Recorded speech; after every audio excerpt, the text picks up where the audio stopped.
Hello guys, MC the Miniature Surgeon here, real life surgeon with a passion for all things Warhammer.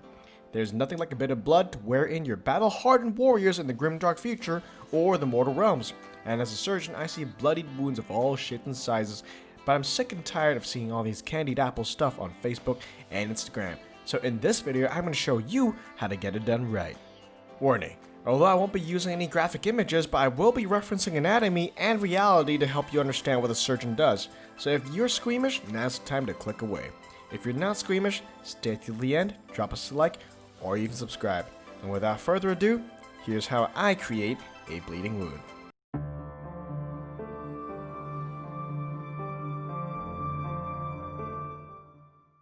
First things first, we need to create a wound. In this example, I'm going to use a corpse grinder called Juve as my victim of choice. I've base coated the chest area with Wraithbone prior to this step.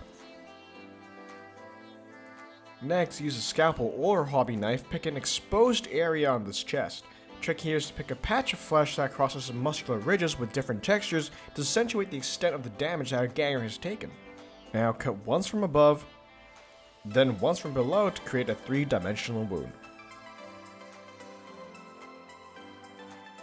Looks a bit weird, right? Definitely. Anything other than a surgical wound should not look this symmetrical. Now, chop wounds often have a dilated tail since the force of a heavy weapon like an axe or a chainsword would deposit itself at the distal end of the wound. So go ahead and pick the edge where you imagine the weapon to have left the flesh and expand it slightly with your hobby knife. With that in mind, cut up 2 notches at the bottom of the wound to enhance the illusion of torn flesh. Before moving on to the meat of the subject, cover up your good work with a base coat of Wraithbone. Anatomy Class 101. Underneath the skin is a layer of yellowish tissue called subcutaneous fat, and bleeding from this layer is relatively slow and will let the lighter color of the background show through more. And to simulate that, we're going to use Blood Angel's Red on the lower edge of the wound, but you might ask, why not the upper edge? Now this is because since we're looking down at the model, this is where the brightest shade of red will be seen, and because bleeding from the top edge of the wound will just drip into the main body of it. Before getting on to the quote-unquote bloody part of this video, we need to add the next layer of tissue that gets exposed in a deep cut, aka muscle. Now muscle is usually a darker shade of red than fresh blood owing to a substance called myoglobin. So we're going to layer the base of the wound with flesh tears red to represent that. The real reason this video is worth your time.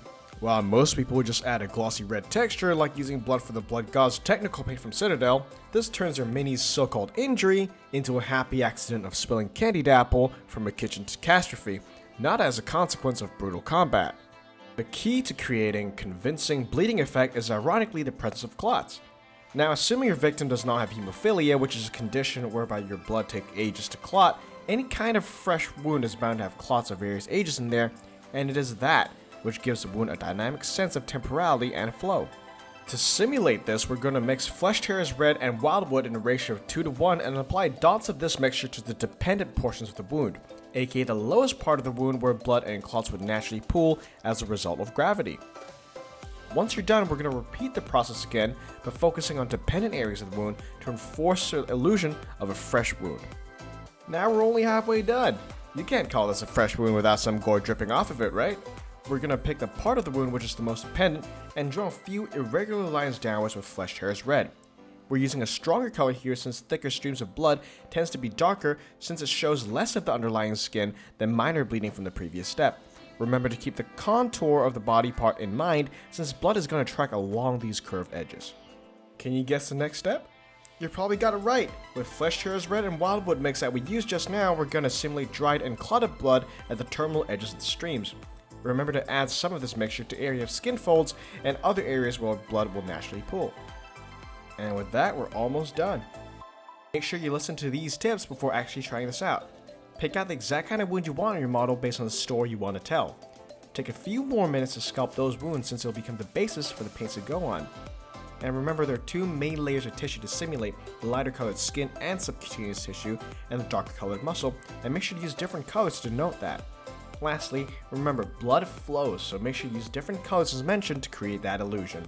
Optional step is to add art coat in spots where blood would naturally reflect light. Guys, if you learned a thing or two that you didn't already know, maybe drop us a like or you can subscribe. Thank you so much for the amazing support, and with the mounting subscriber base, I want to be able to bring you more quality content that no one else out there is talking about and mix it with my own expertise of being a surgeon.